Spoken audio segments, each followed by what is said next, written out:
নমস্কার, আমি cooking blog page থেকে সকলকে আমন্ত্রণ জানাচ্ছি। আজকের রেসিপি কাঁচা টমেটোতে সরিষা বাটা দিয়ে পাতুরি রান্নার রেসিপিটি সম্পূর্ণ দেখার অনুরোধ রইল। প্রথমে আমি টমেটোটা ধুয়ে কেটে নিয়েছি, হলুদ লাল সরিষা একসাথে বেটে নিয়েছি। তো আপনারা এক ধরনের সর্ষে দিয়েও রান্নাটা করে নিতে পারেন।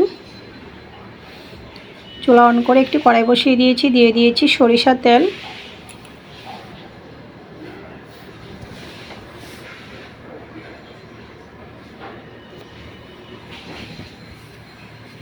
ফোড়নে দিয়েছি কালো জিরে,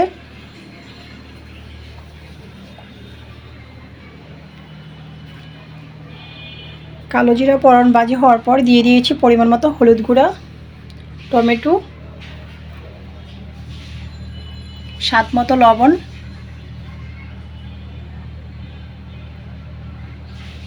স্বাদ মতো কাঁচা লঙ্কা,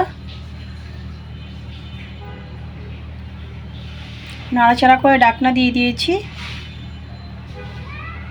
ফিরে আসছি মিনিট দুয়েক পর, ঢাকনা নামিয়ে নিয়েছি।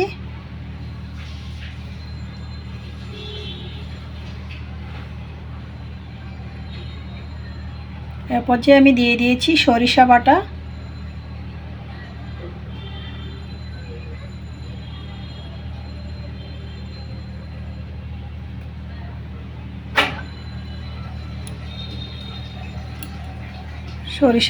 বাটি ধোয়া জলটাও দিয়ে দিয়েছি।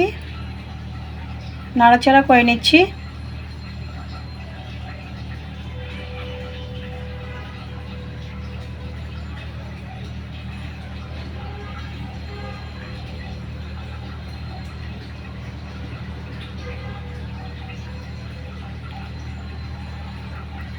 আরও খানিকটা জল দিয়ে দিয়েছি।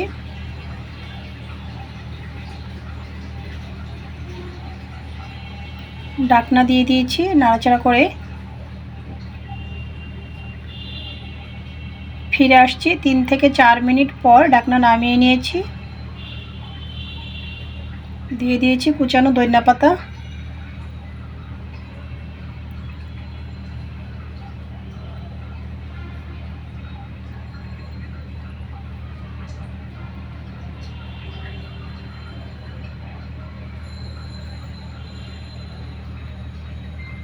নাড়াচাড়া করে আবারও ঢাকনাটা দিয়ে দিয়েছি।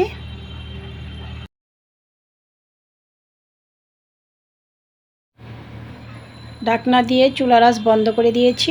রেডি হয়ে গিয়েছে কাঁচা টমেটো দিয়ে সরিষা বাটা দিয়ে টমেটোর পাতুরি রান্নার রেসিপিটি ভালো লাগলে আমার ফেসবুক পেজটা ফলো, ইউটিউব চ্যানেলটা সাবস্ক্রাইব করুন, সাথেই থাকুন।